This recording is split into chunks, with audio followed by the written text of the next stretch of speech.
말씀은 시편 24편 1절에서 6절까지 말씀입니다. 함께 읽도록 하겠습니다. 땅과 거기에 충만한 것과 세계와 그 가운데 사는 자들은 다 여호와의 것이로다. 여호와께서 그 터를 바다 위에 세우시며 강들 위에 건설하셨도다. 여호와의 산에 오를 자가 누구며 그의 거룩한 곳에 설 자가 누구인가. 곧 손이 깨끗하며 마음이 청결하여 뜻을 허탄한 데에 두지 아니하며 거짓 맹세에 하지 아니하는 자로다. 그는 여호와께 복을 받고 구원의 하나님께 의를 얻으리니 이는 여호와를 찾는 족속이요 야곱의 하나님의 얼굴을 구하는 자로다. 아멘. 다윗은 바다 위에 땅을 세우시고 그 땅과 그리고 그 땅에 존재하는 모든 것과 또 그 땅을 발판 삼아 살아가는 모든 존재들도 다 주님의 것임을 고백합니다. 즉 오늘 본문 1절에서 2절은 다윗이 여호와 하나님이 만물의 창조주입니다 라고 고백하는 부분이죠. 그리고 만물의 주인이신 여호와 하나님의 산에 오를 자가 그의 거룩한 곳에 설 자가 누구인가 라고 질문을 던집니다. 여기에서 여호와의 산과 거룩한 곳은 어디를 가리키는 것일까요? 바로 성전입니다. 그 당시 이스라엘은 하나님의 성전이 있는 산을 여호와의 산이라고 말했습니다. 성전이 세워진 곳이 예루살렘 지형 중에서 가장 높은 곳에 위치했기 때문에 여호와의 산이라고 말했었던 것이죠. 그리고 이스라엘에게 가장 거룩한 곳, 그 거룩한 장소는 바로 성전이었죠. 다윗은 이 하나님의 성전에 설자가 누구인가 라고 질문을 던집니다.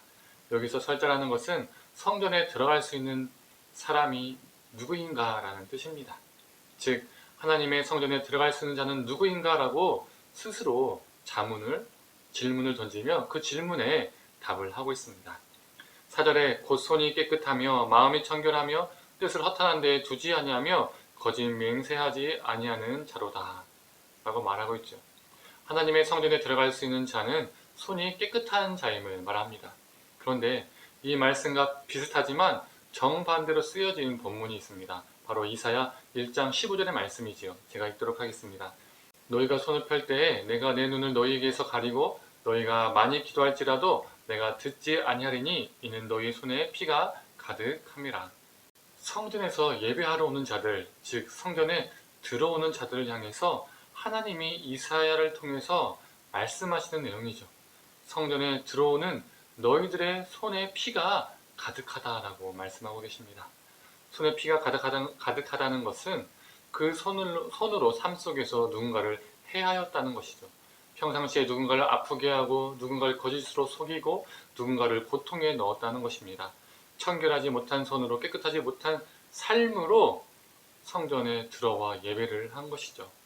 그러한 상태로 성전에 들어오니 이사야 1장 14절에 하나님이 이렇게 말씀하셨죠. 그것이 내게 무거운 짐이라 내가 지기에 공비하였느니라 라고 말씀하셨습니다. 성전에 들어와서 이스라엘이 하는 모든 행위가 하나님께는 짐이 될 뿐이었고 하나님을 지치게 했다는 것이죠. 하나님의 성전은 하나님의 임재를 의미합니다. 즉 이스라엘은 하나님을 위한답시고 하나님의 임재 앞에서 하나님이 싫어하는 행위들을 골라서 계속 행했다는 것이죠. 그러나 그건 진정으로 하나님이 원하시는 것이 아니었습니다. 오늘 시편 기자인 다윗도 찬양으로 선포합니다.